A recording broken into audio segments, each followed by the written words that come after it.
Hey guys, we are taking the Smart Cat S280 out for a test sail today, but I've got to go help with some lines, so let me go do that real quick.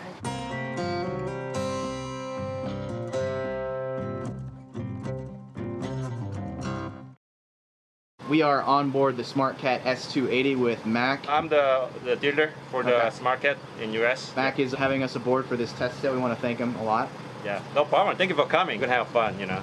Awesome. And see the performance of this boat. And then we've got Randy. He's going to be our captain. Yeah, we're gonna try this boat today. You're gonna see her sailing. She looks very small, but she sails very well, and you're gonna love it.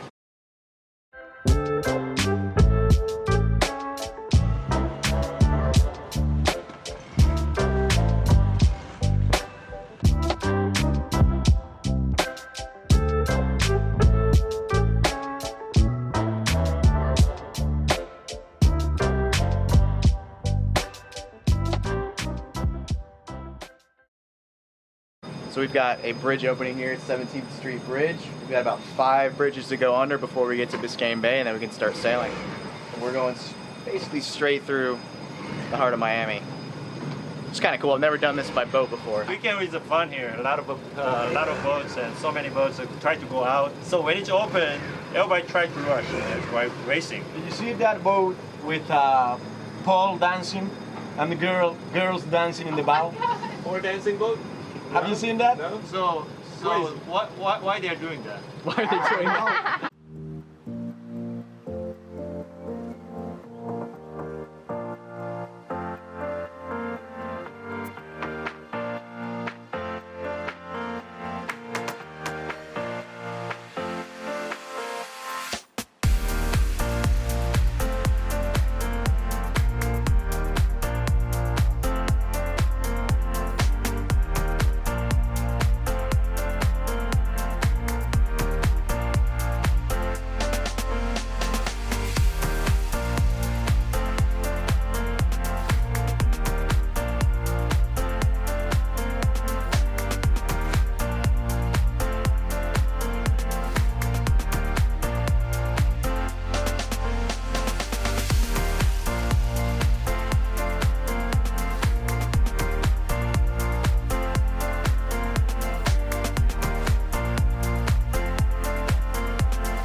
We are out here.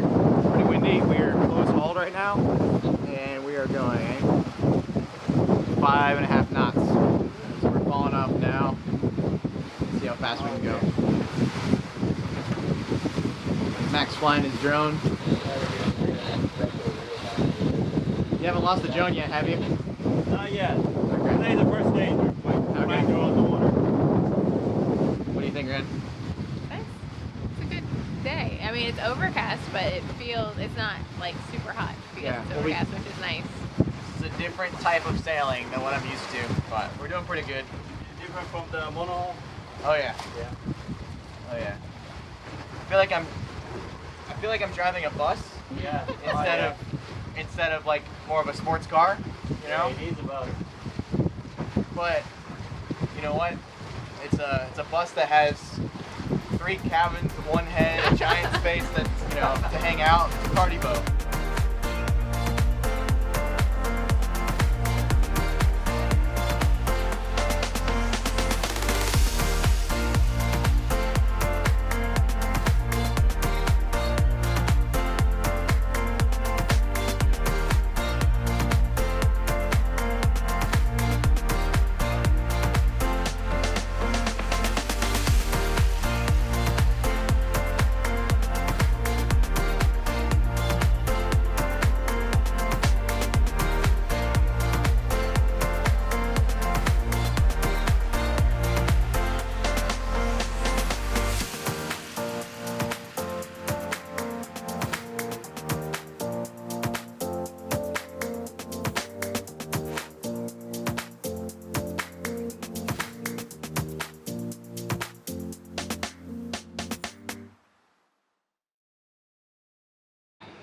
All right, we made it. We've just finished sailing. Thank you so much for coming. You know, today was a nice windy day, It was not extremely windy, but it was good. The weather was really helping us. So it was a fun though. Yeah. Yeah. Definitely a good test sail. Yeah. So I believe you guys felt the performance of this boat, you know, pretty good, okay today.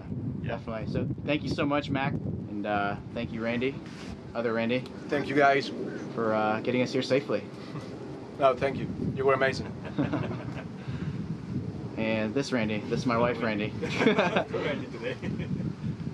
What'd you think? I have a mouthful of cookie. Yeah, but what'd you think about the boat? It was good. No, it was a good day to do it. Like, enough wind to be going a good pace and be comfortable, which is nice. And I liked it. It was fun to be able to come out and sail again. And yeah, I mean, we haven't sailed in so long, and it was so much different to sail a catamaran like this versus our monohull. So it was a little bit of a learning experience. Randy had to grab the helm from me a couple times, but you know, I felt like I was getting it towards the end there. So, all right, guys, we'll see you in a little bit.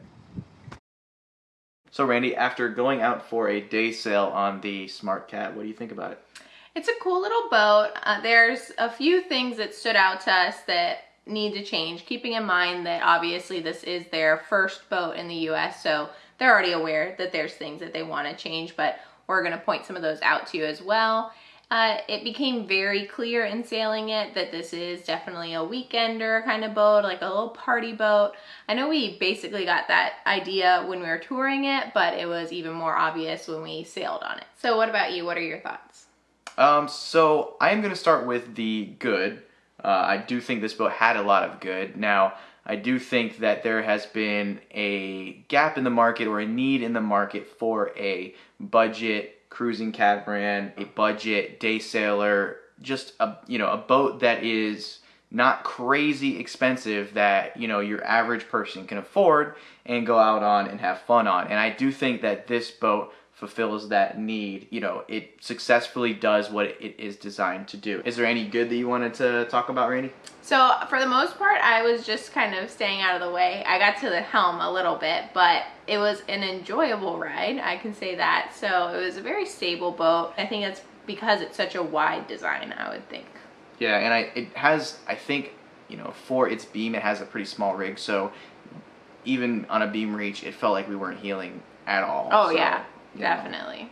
We were just completely flat on the water, so it was a very stable boat. For a 28-foot boat, I've never seen a boat with so much room. I mean, as far as the accommodation goes, this boat was awesome. I mean, no one was in each other's way. It's extremely wide. I mean, you could have had more people on this boat and it would have been, just as fine and just as good. This, it is the biggest 28-foot boat I think we've ever been on, so that is definitely another good thing. So let's go ahead and talk a little bit about the sailing performance, and this is where we're going to kind of get into the bad. I know we just reviewed some of the good aspects, but there's also some things that we think need correcting. First, I want you to keep in mind that this boat is brand new to the market. The first time that anybody has seen it in the US was at the Miami Boat Show. That was its debut, and then the lockdown happened, so it's basically just been sitting since then. So as with anything brand new, there's going to be issues that need to be worked out, and this boat definitely had a few. We saw some when we sailed it, but relatively speaking, it obviously did sail. We got to sail it, so we got to kind of see how it would perform, and it seemed like it performed just about what we expected. We didn't expect it to win any America's Cups, but it performed okay. For a 28-foot boat, we averaged about 5 to 6 knots in about 10 to 15 knots of breeze. We saw anywhere from 4 knots to probably our highest was 7.5 knots. Now this leads us to the first issue, and that was the wind instruments weren't installed, so I can't tell you for sure what the apparent wind speed was when we were sailing. I also can't tell you for sure what our wind angles were, so I can't tell you how well we pointed, but I felt like we pointed pretty well, but we were on relatively flat water, so all in all, it was okay. The boat seemed to like being on a beam reach. We were going the fastest when we were on a beam reach. When we, came up into the wind, obviously we slowed down a little bit. When we fell off a little bit, we lost speed again. It didn't really like going downwind that well because the head sail is very small. But for a fun party boat, day boat, it did a decent job sailing. It was fine. So what issues did you see with the way that she was set up? So at first we were motoring out, but as soon as we started getting ready to sail, Jordan went back to help Randy with preparing to sail. And he noticed right away the Traveler is installed backwards. So you basically have to be standing on the sugar scoops to allow the Traveler to move back and forth to release those lines, because they don't go into the cockpit, they go out. Yeah. It was very strange. So that's something that they are aware of, and it said right away that they are fixing. But the lines from here on out are going to lead into the cockpit, so no big deal. One thing that I noticed was that the jib and even the main, they were kind of ill-fitting. The jib, the foot of the sail was actually too long, and the luff of the sail seemed to be too short. That caused an issue because when the jib was fully sheeted in, it would come in contact with the blocks on the self-tacker and basically lock it up, and it wouldn't tack back and forth. So yeah, I mean, honestly, I think the boat needs a new jib, but again, that is relatively simple fix. I also mentioned that the mainsail was a little ill-fitting, and I noticed that the mainsail didn't go all the way up the mast, so it looked like the luff of the main is a little small as well. And typically with catamarans like this, you see a main with a larger roach, and you also have reefing points. So there were no reefing points on the main, which is kind of a safety issue.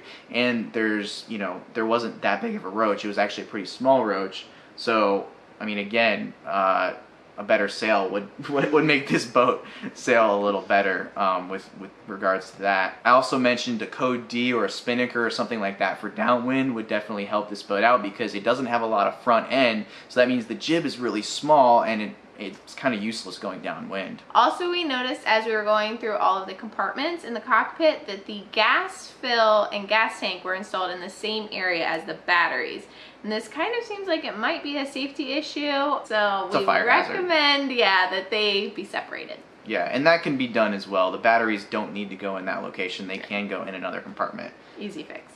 Yeah, relatively. Lastly, there was one other thing that I noticed, and that was that the jib halyard was too short and didn't go into the cockpit.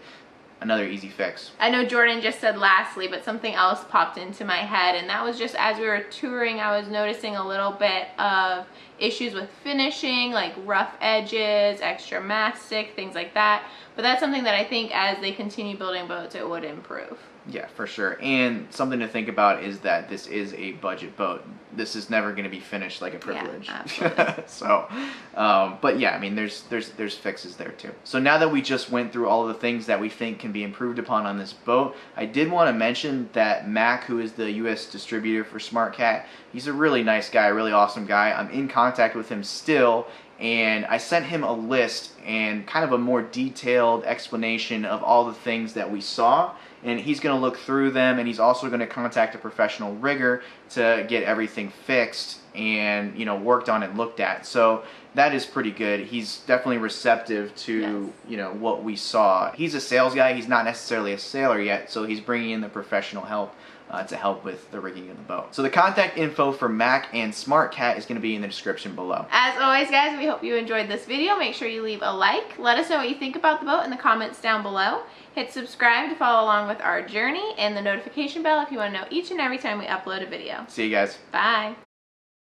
I've got it right and I got it wrong, but I learned my lesson hanging on. Come sit here with me by the fire and let it go for a little